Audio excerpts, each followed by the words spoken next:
자, 이번 시간은 교재 가지고, 지문 가지고 대리 관련한 주제 설명드리겠습니다. 그래서 여러분 자료 60페이지 가서 보시게 되면은, 대리권의 발생 사유 등 나와 있어서 법정 대리권이라고 하는 거, 이걸 이제 미성년자에게 있어서 부모가 법정 대리권 가지고 있고요. 이건 법률 규정에 따라서 인정이 됩니다. 그리고 우리가 계약 체결 대리권처럼 일반적인 대리권은 수권 행위, 대리권을 주는 행위라고 하는 것을 통해서 대리권이 발생하게 됩니다. 자, 그리고 복대리권이라고 하는 거, 먼저 법정 대리인은 그 책임으로 복대리인 선임할 수 있고요.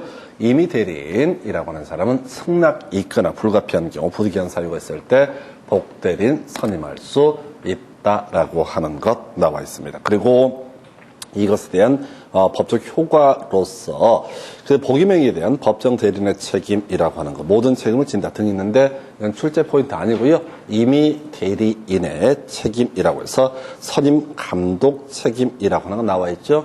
통제혜택 책임이 있는데 그 시험 지문에 16년간 한 번 나왔었고 신경 쓰지 마시고요. 선임 감독에 따른 책임이 있다라고 이렇게 되어 있습니다. 그래서 자, 그렇게 자, 어느 쪽이 됐든 기본적으로 선임 감독 책임 정도만 기억하고 깊이가 아니에요. 최근에 한 문제가 구성이 됐는데 얘는 그렇게 이제 매년 나오는 주제가 아니에요. 그래서 지문 가지고 설명 드리겠습니다.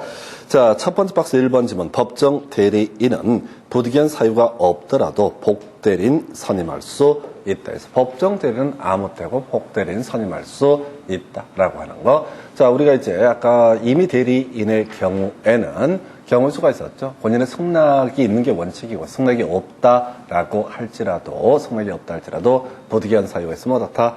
복대리인 선임할 수 있었죠. 2번 임의 대리인 원칙적으로 복임권이 없다. 그래서 승낙이 있거나 또는 부득이한 사유가 있을 때만 복대리인을 선임할 수 있다. 자, 이렇게 보셨고, 두 번째 박스, 임의 대리인이 본인의 승낙을 얻어서 복대리인을 선임한 경우 본인에 대해서 그 선임 감독에 관한 책임이 없다라고 해서 틀렸죠. 그래서 자, 뭐는 있다고요? 선임 감독에 관한 책임은 항상 존재한다. 좀 어려웠어요. 30회 때 나왔던 주제인데 그동안 한 번도 안 나왔던 주제입니다. 한 번도는 아니고 16년 동안 한 번 정도 출제가 됐다가 30회 때 어렵게 나왔어요. 그래서 복잡하니까 여기는 단순하게 선임 감독에 대한 책임은 법정 대리인이든 혹은 뭐라고요? 임의 대리인이든 선임 감독에 대한 책임은 지게 된다. 그 정도. 자, 두 번째 지문이요. 임의 대리인이 본인의 승낙을 얻어서 복 대리인을 선임한 경우 본인에 대해서 선임 감독에 대한 책임이 없다라고 해서 역시 틀리게 뽑았죠. 그래서 자, 단순화시킵시다. 내용 이건 깊이 갈 주제는 아니에요. 무조건 선임 감독에 대한 책임은 있다라고 하는 거. 요 정도만 보겠습니다. 그래서 이 30회 때 새롭게 나온 주제인데, 자, 큰 쟁점은 안 되고요. 자, 오른쪽 페이지 61페이지 보시게 되면은, 자, 대리인의 권한 등에 관한 내용. 그래서 이미 주요한 이슈들 아까 설명을 드렸었죠. 계약 체결자 임의 대리권이라고 하는 부분에 있어서 권한의 정함이 없는 임의 대리에서 이용 계량 행위 외 보존 행위할 수 있다. 계약 체결 대리권에는 계약 해제권이라고 하는 것은 어떻다? 포함되지 않는다. 이렇게 정리를 해드렸습니다. 그 내용 지문 가지고 확인해 볼까요? 자, 권한을 정하지 아니한 대리인은 보존 행위를 할 수 있다라고 해서 옳은 표현. 2번 지문이요. 권한인을 정하지 아니한 임의 대리는 보존 행위만을 할 수 있다 해서 유치하게 틀리게 뽑았죠. 그래서 이용 계량 행위 가능하고요. 보존 행위도 할 수 있다. 이렇게 아주 오래 전에는 10년 전 넘었을 때는 디테일한 부분을 구성을 하다가 요즘에는 이제 이 범주 안에서 출제가 되고 있네요. 3번 권한을 정하지 아니한 임의 대리는 본인의 미등기 부동산에 대해서 보존 등기를 할 수 있다 해서 옳은 표현. 그래서 보존 행위의 일종으로서 바로 미등기 부동산의 소유권 보존 등기라고 하는 건 보존 행위의 일종. 4번 임의 대리인이 본인 소유 미등기 부동산의 보존 등기를 하기 위해서 본인에 의한 특별 수권이 있어야 된다. 틀렸다는 얘기죠. 본인에 의한 특별 수권이 없다 할지라도 바로 임의 대리권의 범주, 권한을 정하자는 임의 대리권의 범주에도 보존 행위를 할 수 있고, 보존 행위의 범주에는 미등기 부동산의 소유권 보존 등기 두 번이나 출제가 됐네요. 5번. 자, 수권 행위로 권한을 정하지 아니한 경우 대리는 대리의 목적인 물건이나 권리 성질이 변하지 않는 범위 내에서 이용 행위를 할 수 있다 해서 가능하고요. 이용 행위, 자, 계량 행위 가능하고 보존 행위도 가능합니다. 6번, 매매 계약 체결할 대리권을 수여받은 대리인은 특별한 사정이 없는 한 중도금, 잔금을 수령할 권한이 있다라고 해서 옳은 표현, 해지권은 포함되지 않는다고 그랬어요. 그 다음에 7번, 금전 소비대차 계약과 그 담보를 위한 담보권 설정 계약을 체결할 권한이 있는 임의 대리는 특별한 사정이 없는 한 해제권까지 갖는 것은 아니라 해서, 자, 이 조항의 취지는 그죠. 이제 금전 소비대차 계약과 담보권 설정이라고 하는 계약 체결 대리권, 이건 이제 부동산을 담보로 돈을 빌리는 계약, 저당권 설정하고 돈을 빌리는 계약을 얘기하게 됩니다. 그래서 이때 자, 그 계약 체결까지는 대리인에게 가능하죠. 그러나 이제 해제권이라고 하는 것은 어떻다? 포함되지 않는다. 해제권은 결국은 본인이 행사를 해야 되는 것이지 대리인이 행사하는 것은 아니다라고 하는 의미가 되겠습니다. 자, 두 번째 박스 가볼까요? 복대리인은 본인의 대리인이다. 옳은 표현. 결국은 복대리인도 본인의 대리인이고 본인을 위해서 법률 행위를 합니다. 2번, 복대리인은 그 권한 내에서 대리인을 대리한다 해서 그게 아니라 본인을 대리한다 라고 할 것. 3번, 복대리인은 그 권한 내에서 대리인의 이름으로 법률 행위를 틀렸죠? 본인의 이름으로 법률 행위를 하게 됩니다. 그래서 하여튼 뭐 이 간단한 주제가 두 번이나 지금 8년 사이에 두 번이나 답이 됐으니까 간단하다고 놓치지 마시고, 자, 바로 복대리인도 대리인이다 보니까 본인의 이름으로 법률 행위라고 결과적으로 그 법적 효력은 본인에게 귀속이 되게 된다라는 의미가 되겠습니다. 그 정도고요. 넘어가서 여러분 자료 62페이지 대리인에 대해서 성년 후견이 게시되면 대리권은 소멸하게 된다라고 해서, 자, 지금 소멸한다가 키워드죠. 그럼 앞에 성파 있어야 되죠. 성년 후견 개시나 뭐가 파산이 있어야 된다고요. 그래서 자, 옳은 표현 2번, 대리인이 파산 선고를 받아도 그의 대리권은 소멸하지 않는다 해서 틀린 표현, 소멸이라는 키워드, 대리권은 소멸한다. 자, 사성파, 성파 있으면 어떻다? 대리권 소멸하게 된다. 3번, 대리인이 복대리인을 선임한 후 사망한 경우 특별한 사정이 없는 한 복대리권도 소멸한다. 키워드 뭐죠? 소멸한다. 그 앞에 사망 혹은 성년 후견 개시, 파산 있게 되면 어떻다? 소멸한다. 옳은 표현에서 복대리권이라고 해서 쫓아가시면 안 되고요. 그냥 사성파라고 하는 거 이렇게 단순하게 가시면 맞출 수가 있어요. 옆에 이제 관련 기출 문제 가지고 30페이지 문제네요. 자, 갑은 자신의 X 토지를 매도하기 위해서 을에게 대리권을 수여하였다. 다음 설명 중 틀린 것은 이렇게 되어 있습니다. 자, 갑은 자신의 X 토지를 매도하기 위해서 을에게 대리권을 수여했다. 대리인이 을이 되게 됩니다. 자, 을이 이제 병과 계약을 체결할 텐데요. 자, 가볼까요? 을이 한정 후견 개시 심판을 받은 경우 끝머리 을의 대리권은 소멸한다. 틀렸죠? 소멸한다라는 표현 앞에는 뭐라고요? 하사, 성년 후견 개시하고 파산이라고 하는 것. 성파 있어요. 어떻다? 소멸한다. 한정 후견 개시 아닙니다. 제한 능력자 중에서 성년 후견 개시만 뭐라고요? 바로 성년 후견 개시만 바로 소멸 사유가 됩니다. 1번이 틀렸고요. 2번, 대리인 을은 본인 갑의 허락이 있으면은 갑을 대리하여 자신이 X 토지를 매수하는 계약을 체결할 수 있다라고 하는 거. 자기 계약인데 본인의 성락이 있으면 어떻다? 자기 계약도 가능하다. 이게 뭔 소리냐면 갑이라는 사람이 을에게 이 물건을 팔아달라고 대리권을 수여했습니다. 우리 여기저기 물건을 내가 팔아보려고 했는데 마땅치가 않아. 갑은 예를 들어서 이 부동산을 1억을 받아달라고 이제 얘기를 했는데 근데 자기가 생각하기에 차라리 자기가 1억에 사는 게 낫겠다라고 의리 생각을 하고 누구한테 본인의 승낙을 얻게 되면은 소위 자기 계약이라고 하는 것도 다 가능하다. 원래 이제 자기 계약 쌍방대리는 무효라고 이렇게 해석을 했던 거고요. 자, 3번 질문. 본인 갑은 특별한 사정이 없는 언제든지 을에 대한 수권행위를 처리할 수 있다. 대리권 줬다 처리하는 것은 문제가 되지 않죠. 그 다음에 4번 갑의 수권행위는 불요식행위로서 묵시적 방법에 의해서도 가능하다. 그래서 자, 우리가 법률행위, 민법에서는 다 불요식행위가 되게 됩니다. 위임장을 꼭 쓰고 형식을 갖춰야지 대리권이 수여되는 것이 아니다. 불요식행위고요. 그 다음에 불요식행위다 보니까 그냥 뭐죠 등기 관련 서류를 집어던지면서 네가 알아서 해라. 그 얘기는 이제 알아서 팔아라 이런 얘기가 될 수가 있거든요. 그래서 굳이 팔아달라라고 하는 계약 체결 대리권 이런 것들을 수여하지 않더라도 가능할 수가 있겠다. 그 다음에 5번 을은 특별한 사정이 없는 한 대리 행위를 통해서 체결된 X 토지의 매매 계약에 따른 잔금을 수령할 권한도 있다 해서 계약 체결 대리권을 가지고 있는 대리인은 어떻다? 잔금을 수령할 권한도 있다. 그러나 대금 지급기를 연기해줄 권한도 있는데 해제권은 어떻다? 포함되지 않는다라고 이렇게 정의를 합니다. 그래서 이 정도가 대리권의 발생과 소멸에 관한 내용 보셨고요. 그 다음에 이제 63페이지 대리 행위 등에 관한 주제 살펴보겠습니다.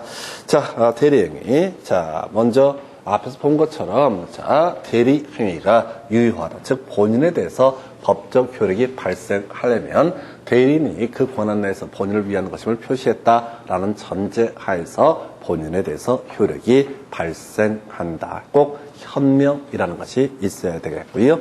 자, 한편 이 대리행위에 따라서 법적 효력. 자, 지금 계약상 채권 채무를 떠안게 될 본인의 입장에서는 대리인이 착오를 일으키거나 대리인이 사기 강박에 의해서 의사표시를 했을 때는 취소할 수 있지만 대리인이 제한 능력자임을 들어서 의사표시를 취소할 수는 없다라고 이렇게 논의가 됐었고요. 그 외에 나중에 그런 것도 나오죠. 해제라고 하는 것은 본인이 하는 것이지 대리인이 하는 것이 아니다. 또 상대방의 입장에서도 해제라든가 또는 자, 그 차고 있다는 의사표시, 사기 강박에 따른 의사표시 등등등을 이유로 법률행위를 취소하고자 할 때는 대리인한테 취소하는 것이 아니라 대리인한테 해제하는 것이 아니라 누구에 대해서 본인에 대해서 취소하고 해제라고 하는 것을 한다. 이 기본 틀을 놓치시면 안 돼요. 별것도 아닌데 사람들이 조금 힘들어들 하십니다. 이게 이제 취소할 수 있는 법률이라는 개념하고 그 다음에 자, 해제라는 개념. 이게 다 소화가 돼 있어야 되기 때문에 조금 힘들어들 하세요. 자, 그러다 치고 각자 대리한다라고 하는 것도 기본적인 명제 보셨고, 그 다음에 이제 여러분 자료에 보니까 본인의 취소, 상대방의 취소라고 하는 거 제가 정리를 해놨습니다. 자, 본인의 경우 대리인이 제한 능력자임을 들어서 그 법률행위를 취소하는 건 안 되지만 상대방은 스스로 자신이 제한 능력자임을 들어서 어떻다 법률행위를 취소하는 것도 가능하다라고 하는 거예요. 요즘에 이제 이렇게 약간 응용 들어가는 문제들이 나오기 때문에 교재를 이렇게 구성을 해봤고요. 여러분 교재 63페이지 가서 핵심 지문 확인해 보겠습니다. 대리인이 수인인 때 원칙적으로 각자가 본인을 대리한다라고 이렇게 되어 있습니다. 각자 대리. 2번 대리인 수인인 때 법률이나 수권 행위로 다른 정함이 없으면은 각자 본인을 대리한다라고 해서 옳은 표현. 3번 대리인 수인인 때 각자가 본인을 대리하지만 법률 또는 수권 행위로서 달리 정할 수 있다. 옳은 표현. 한 명제를 갖고 계속 이렇게 우려먹는 겁니다. 네 번째 답이 됐네요. 대리인이 여러 명일 때 공동 대리가 원칙이다. 아니죠. 각각 대리인으로서 한 법률 행위는 본인에 대해서 그 효력이 미친다라고 이렇게 봐야겠습니다. 그래서 이게 지금 답이 됐었고요. 30회 때 답이 됐었네요. 그 다음에 두 번째, 제한 능력자인 대리인이 법정 대리인의 동의 없이 대리 행위를 하더라도 법정 대리인은 대리 행위를 취소할 수 없다라고 해서 좀 어려워 보이네요. 자, 지금 이런 식이죠. 갑의 대리인 병이라는 사람이 있게 됩니다. 그리고 이 사람이 대리인으로서 을과 계약을 체결하게 됩니다. 근데 병한테는 무라고 하는 사람이 법정 대리인이다. 그래서 원래는 그런 식이죠. 제한 능력자가 법률 행위를 하게 되면 제한 능력자 스스로도 어떻게 할 수 있고 취소할 수 있고 그 사람의 법정 대리인도 어떻다 취소할 수 있고 그 사람의 승계인도 어떻다 취소권을 행사할 수 있다. 그런데 제한 능력을 이유로 이렇게 법률 행위를 취소할 수 있도록 규정을 한 취지는 제한 능력자의 재산상 피해가 발생하는 것을 막기 위한 것이지 이 사람이 대리인으로서 법률 행위를 하게 되면 제한 능력자의 재산은 아무런 영향을 주지 않기 때문에 이때 이 무라고 하는 사람이 제한 능력을 이유로 법률 행위를 취소하는 거 허용 안 되고 갑이 제한 능력을 이유로 법률 행위를 취소하는 것도 다 허용되지 않는다. 이런 취지가 되겠습니다. 그래서 이런 게 이제 두세 개를 짬뽕을 해놓은 그런 개념이라 조금 어렵게 느껴지실 수가 있겠습니다. 그 정도고요. 그래서 63페이지 하단부에 관련 기출 문제를 보시게 되면은 이렇게 되어 있죠. 자, 지금 갑의 대리인 을은 갑 소유의 부동산을 병에게 매도하기로 약정을 했다. 갑의 대리인 을이 병에게 매도하기로 약정을 했다. 자, 그래서 자, 그림을 그리면 되시겠죠. 본인은 누가 됩니까? 갑이 되게 될 것이고 그 다음에 대리인이 누가 되죠? 을이 될 테고 상대방은 병이 되는 이런 법률 관계네요. 자, 그래서 다음 설명 중 틀린 것은 가서 볼까요? 1번 지문이요. 대리인 을은 특별한 사정이 없으면 병으로부터 계약금을 수령할 권한이 있다. 맞죠? 요건 이제 던져주는 지문이라고 그랬어요. 두 번째, 을이 병의 기망 행위로 매매 계약을 체결했을 때 갑은 이를 취소할 수 있다. 맞죠? 지금 을이 사기를 당했다고, 기망행위를 당했다고, 그럼 법적 효력이 귀속되는 사람은 누굽니까? 갑에게 귀속이 되죠. 그러면 갑은 어떻다? 사기를 이유로 의사표시를 취소할 수 있다라고 하는 거. 하나도 안 어려워요. 근데 이 정도 문제이면은 수험생들이 거의 무너져 내리는 그런 문제입니다. 그래서 최근 문제 아주 괜찮아요. 그냥 기본 틀만 계속 물어보는 그런 식의 문제예요. 그 다음에 또 하나 이제 구성하게 될 게 3번 지문이에요.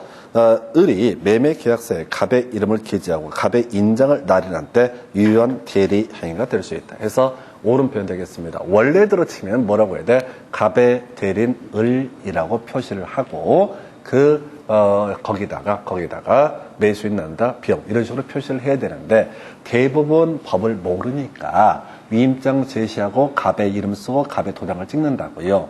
그게 현실적으로 더 많이 이루어진다고.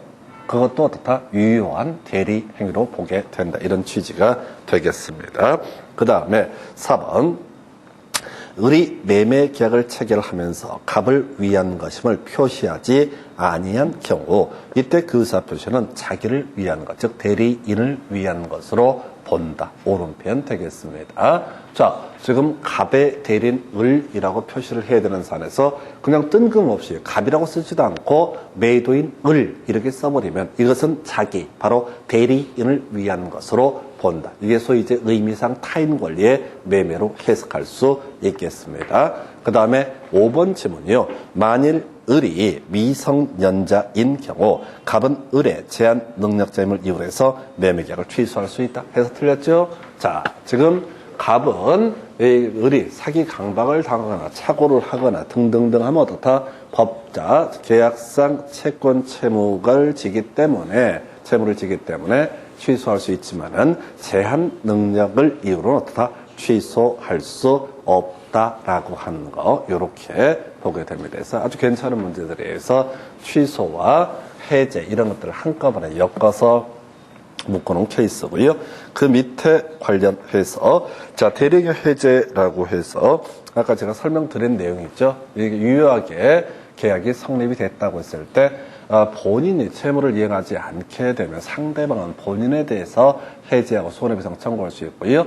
그 다음에 이제 상대방이 계약상 채무를 이행하지 않게 되면 본인은 상대방에 대해서 다 해지하고 손해배상을 청구할 수 있다. 이런 식으로 그림을 잡게 되죠. 그래서 1번 갑은 자신의 X토지를 매도하기 위해서 을에게 대리권을 수여했고 을은 갑을 위한 것임을 표시하고 X토지에 대해서 병과 매매 계약을 체결했다라고 되어 있네요. 그래서 자 갑이 본인, 을이 대리인, 그 다음에 병이 상대방 이렇게 해서 이제 지문 읽을 때 꼭 앞에 호 붙이듯이 1번 대리인 을은 점점점 자 중도금이나 잔금을 수령할 권한 수령할 수 있다 오른편 이렇게 하는 거죠. 계약 체결 대리권을 딱 항상 던져주는 지문이에요. 2번 지문이요.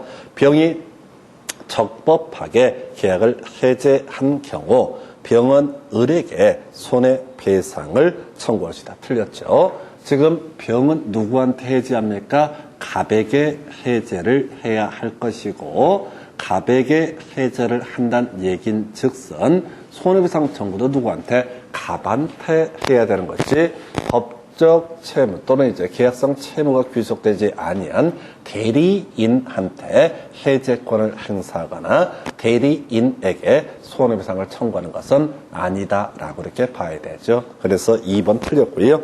3번 병의 채무 불이행이 있을 때 상대방의 채무를 이행하지 않습니다.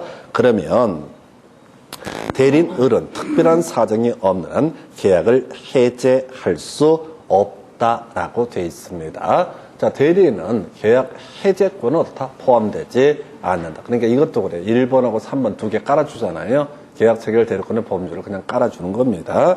4번, 자, 병이 적법하게 계약을 해제한 경우 그 해제로 인한 원상회복 의무는 갑과 병이 부담한다. 오른편 되겠습니다. 중간에 계약 해제가 됐으면 계약금 같은 거 주거니 받거니 했으면 서로 다 토해내야 되거든요. 예, 그때는 대리인이 매개가 되는 것이 아니라 갑과 병 해서 본인과 상대방 사이의 법률 관계의 문제로 보셔야 됩니다. 5번 만약 갑의 매매 계약 체결과 이행에 대해서 포괄적 대리권을 수여한 경우 을은 특별한 사정이 없으면은 매매 대금 지급계를 연계줄 권한도 가진다. 3개는 깔잖아요. 1번, 그 다음에 지금 3번, 그 다음에 5번. 이게 계약 체결 대리권 관련한 지문이에요. 그리고 전체 문제를 분석을 하게 되면은 지금 29회 때는 해제라는 주제를 가지고 출제를 했고요. 아까 30회 때 문제, 위의 문제 같은 경우 뭐라고요? 취소라는 주제를 가지고 출제가 이루어진 겁니다. 정말 문제 좋은 거예요. 그래서 29회 때 해제 냈으면 30회 때는 해제 또 내기는 좀 그렇잖아. 그래서 그 앞에 취소라는 주제를 가지고 자 아까 설명은 드렸어요. 그래서 이렇게 문제가 비슷비슷한 데서 조금씩 변화돼서 나오고 있다. 근데 이 문제 같은 경우 이런 문제를 접근해 갈 때 그저 대리의 기본적인 법률 관계를 정확하게 숙지하고 있어야 돼. 대리 행위가 이루어지면 대리인은 기본적으로 계약상 채권 채무에서 그 사람은 제3자입니다. 대리는 제3자지 그 사람이 뭘 하거나 말거나 권리나 채권이나 채무가 발생하는 것이 절대 아니다라고 하는 거 이거 놓치시면 안 됩니다. 그래서 근데 이 그림을 딱 한번 잡잖아요. 그럼 대리가 되게 쉬워져요. 근데 보통의 경우 사람들이 급하게 공부를 하시다 보면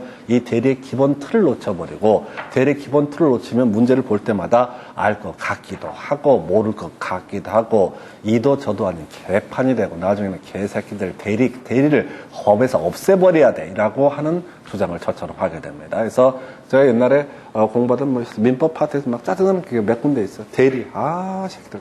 사람들도 다 대리 싫어해. 그러니까 그 얘기를 듣고 나서 대리를 보니까 진짜 짜증나. 그건 뭐냐면 기초가 약해서 그런 거예요.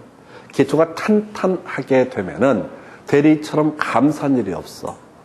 또 대리인한테 채권이나 채무를 또 안기겠지라고 하는 거. 대리인한테 취소를 하겠지, 대리인한테 해제권을 행사하겠지, 빤히 출제하는 루틴이 보이는 거예요. 그래서 이거 있어야 됩니다. 법이 반드시 있어야 돼. 왜? 제가 완벽하게 소화했기 때문에 여러분들도 금방 소화할 수 있고, 이건 무조건 대박이야. 이게 저런 것 같아요. 중개사증 따시기 전에는, 딴 분들, 기본 속성이 뭐냐면 그런 얘기 합니다. 영어 넣어야 된다, 영어. 중개사 시험에. 왜? 그만 좀 뽑았으면 좋겠거든. 징글징글 하거든. 짜증나게 그냥. 자꾸 중개사를 많이 뽑으니까 짜증이 나. 실무하시는 분들 입장에서는. 그러니까 영어 넣죠.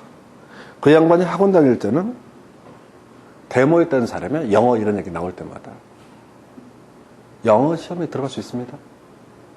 영어. 국제시대잖아요. 국제시대가 언제 나왔었죠?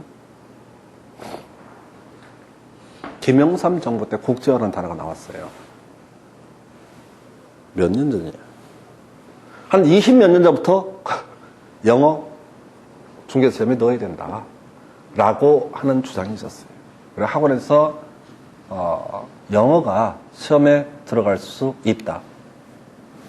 올해는 아니지만 이라고 얘기하면 사람들이 어머 영어 들어오기 전에 빨리 끝내야지 개빵을 치고 있어. 그 20년째 약을 팔아 학원에서. 그런 거 없어요. 수험생이 너무 많아서 이거 어떻게 바꿀 수가 없어. 이게 수험생이 너무 많아서 바꿀 수가 없다고요. 그러니까 이제 이 중개사 시험 관련 제일 문제가 됐던 게 뭐냐면 일요일 날 그동안 시험을 봤었어요. 한 5, 6년 전까지. 그러다가 5, 6년 전에 24일인가 25일 때인가 이 5, 6년, 7, 8년 전에 토요일로 이름 날짜를 바꿔요. 그것도 난리가 났잖아. 왜? 직장인들이 토요일에 근무한 데 있는데 시험을 토요일 날 보고 지랄이 이렇게 해. 하여튼 난리가 나. 그러니까 이 중개사 시험은 수험생이 너무 많아가지고요. 이게 잘못 건드리면 지랄들을 해. 뭐 하나 할 때마다 난리가 나. 사실은 중개사를 타겟으로 삼아서 날짜를 바꾼 건 아니고 모든 시험이 일요일을 보던 걸 토요일로 다 바꾸고 있는 추세인 거예요. 감독관도 일요일 쉬어야 되니까. 뭐 이런 논리 구조로 바꾸는 건데 하여튼 다른 시험 같은 경우는 시험 문제를 좀 어렵게 내잖아요. 어렵게 냈다 하십시다.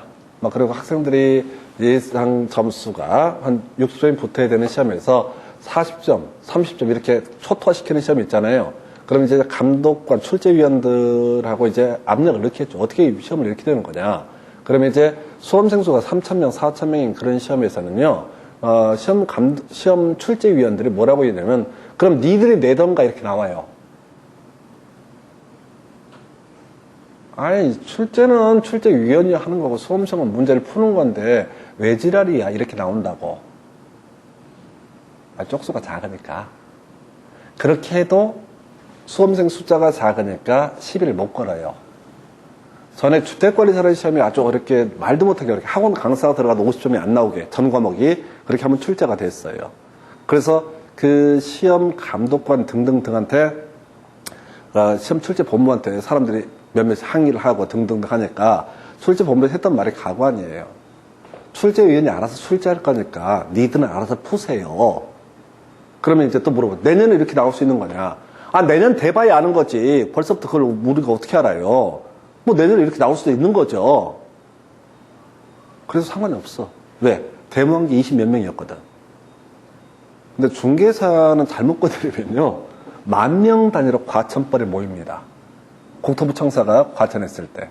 지금 세종시로 내려가는지 모르겠는데, 이게 쪽수가 너무 많아가지고요, 한 번 잘못 건드리면 작살나요. 그래서 시험 제도가 바뀔 가능성도 거의 없고, 매년 그 아이템 내요. 시험 제도를 바꾸자고. 근데 바꿀 가능성은 거의 없고요. 이것도 힘들어 죽겠는데 뭘 또 늘려. 나 겨우 6과목 마스터했는데 이제 와서 한 과목 더 늘리면 내가 이 나이에 영어를 다시 하라면 하지. 그것도 하지. 뭐부터 할 게 뭐가 있어. 돈만 좀 다니까. 컴퓨터 는다? 좋아. 나도 컴퓨터 자신 있어. 그것도 할 수 있고. 하여튼 간에 다시 돌아가서 제도가 바뀌진 않아요. 이게 지금 이 말씀을 드린 취지가 뭐냐면 문제가 비슷비슷하게 계속 구성이 된다는 거야. 법적인 관점에 봤을 때는 지금 해제가 문제가 됐으면 분명히 취소라는 것도 괜찮거든요. 그러니까 취소 해제 세트로. 그럼 이제 31일 때는 다시 뭘 가지고 해제하고 취소를 섞어서 구성을 해볼 수도 있죠. 또는 박스형 문제를 구성해서 해제 취소를 섞어서 구성하면 또 다른 느낌을 줄 거예요. 그래서 이게 한참 요즘에 핫한 이슈고요. 그 다음에 여러분 교재 65페이지 무효인 대리 행위라고 제가 해놨습니다. 그래서 자 먼저 비현명 대리. 아까 설명드렸죠? 본인을 위한 것임을 나타내지 않았을 때는 어떻다? 본인에 대해서 법적 효력이 없다. 아무런 법적 제 계약상 채권 채무가 발생하지 않는다. 타인 권리 매매가 되겠죠. 대리권 남용 이미 한번 설명드렸었죠? 대리권 남용 언제? 비진 의사표시 상대방이 알았거나 알 수 있었을 때 효력이 발생하지 않는다. 이런 설명 드렸었습니다. 그죠? 그래서 이런 비진 의사표시에 관한 규정은 대리인이 대리권 남용을 한 경우에도 준용한다. 그래서 대리인이 대리권 남용을 했다는 사실을 그 상대방이 알았거나 알 수 있었다라고 한다면 이때는 어떻다? 본인에 대해서는 유효를 주장할 수 없다. 그래서 본인에게 어떤 채무 이행을 청구하는 것은 어떻다? 허용되지 않는다라고 할 것. 그 다음에 자기계약 쌍방대리 기본적으로 어떻다? 허용되지 않는다라고 하는 것. 그래서 뭐 길게 써놨는데 동의 없는 자기계약은 무효. 그러나 나중에 추인 있게 되면 어떻다? 이게 유효한 것이 장래돼서 유효한 것이 될 수 있다. 그 쌍방대리도 마찬가지죠. 기본적으로 금지가 되게 된다라고 하는 거. 그래서 동의 없는 쌍방들이 원칙적으로 무효가 될 테고 추인하면 유효 뭐 이런 것들이 있습니다. 그래서 한두 개 치면 더 경우가 있는데 우선 기본 틀만. 그래서 여러분 자료 65페이지 뭐 설명 길게 했는데 많이 나오지는 않네요. 1번 첫 번째 박스 대리인이 자기의 이익을 위한 배임적 의사표시를 했고 상대방도 이를 안 경우에 본인은 그 대리인의 행위에 대해서 책임이 없다라고 해서 알았거나 알 수 있었다면 어떻다? 바로 본인은 법자, 계약상 책임을 지지 않는다 해서 그 상대방은 본인에 대해서 계약상의 이행 책임 등을 어떻다 주장할 수 없다라고 할 것. 두 번째 박스예요. 대리인에 의한 본인의 금전 채무 기한이 도래한 경우 대리는 본인의 허락 없이 채무를 변제하지 못한다라고 해서 이건 틀렸죠? 본인이 채무를 변제해야 된다고.